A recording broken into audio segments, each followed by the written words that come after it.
सकती ये महिला कोई और नहीं, पश्चिम बंगाल की मुख्यमंत्री ममता बनर्जी हैं। दीदी नाम से प्रसिद्ध बंगाल की बेटी ममता बनर्जी आज भारतीय राजनीति की एक सशक्त पहचान बन चुकी है। 5 जनवरी 1955 को हाजरा, कोलकाता में जन्मी ममता बनर्जी ने बसंती देवी कॉलेज से स्नातक किया और जोगेश चंद्र चौधरी वकालत कॉलेज से कानून की शिक्षा ली।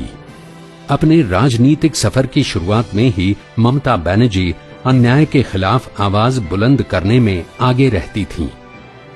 इस साहस और जज्बे के कारण ही सफलता की सीढ़ियां चढ़ती गईं। 1970 में राजनीति में प्रवेश किया। 1976 से 1980 में महिला कांग्रेस की जनरल सेक्रेटरी बनी।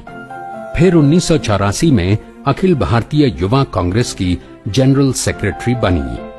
1984 में ही सोमनाथ चैटर्जी को हराकर लोकसभा का चुनाव जीतकर युवा सांसद के रूप में ममता बनर्जी ने अपनी पहचान बनाई। उनकी राजनीतिक लोकप्रियता से घबराए विरोधियों ने उन पर 1990 में जानलेवा हमला किया, लेकिन बुलंद हौसले वाली इस बंगाल की बेटी ने ऐसे हमलों का जवाब आम आदमी के लिए लड़ाई को और जोरदार करके दिया। कोलकाता साउथ लोकसभा से 7 बार चुनाव जीतकर आने वाली मजबूत इरादे वाली महिला ममता बनर्जी केंद्र में भी कई महत्वपूर्ण मंत्री पदों को सुशोभित कर चुकी हैं। 1997 में तृणमूल कांग्रेस का जन्म उस समय हुआ जब बंगाल कई दशकों से वामपंथ के कब्जे में था। हर तरफ भय और भ्रष्टाचार अपनी जकड़ बनाए हुए था। गरीब और गरीब होता जा रहा था। बंगाल के आम आदमी का हर तरीके से शोषण और दमन हो रहा था। वामपंथी कैडर के लोगों ने गुंडागर्दी, भाई भतीजावाद और भ्रष्टाचार की सब सीमाएं पार कर रखी थीं।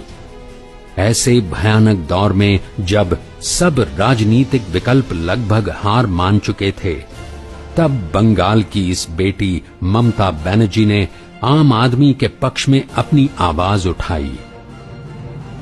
उनकी इन कोशिशों ने जनता के मन में नई आशा की किरण जगाई। लेकिन अफसोस, जल्द ही उनकी गरीब की भलाई की कोशिशों में कांग्रेस के सहयोगियों की राजनीतिक मौका परस्ती आड़े आने लगी।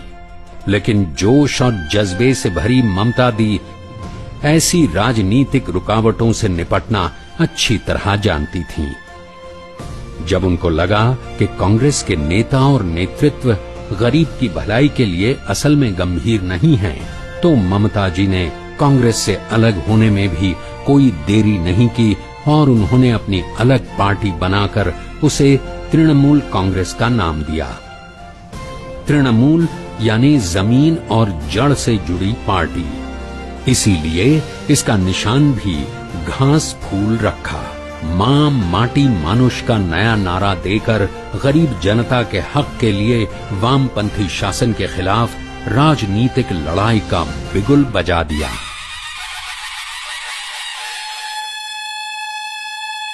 फिर तो क्या मजदूर, क्या किसान, क्या कर्मचारी, समाज के हर तबके के लोग उनसे जुड़ते चले गए।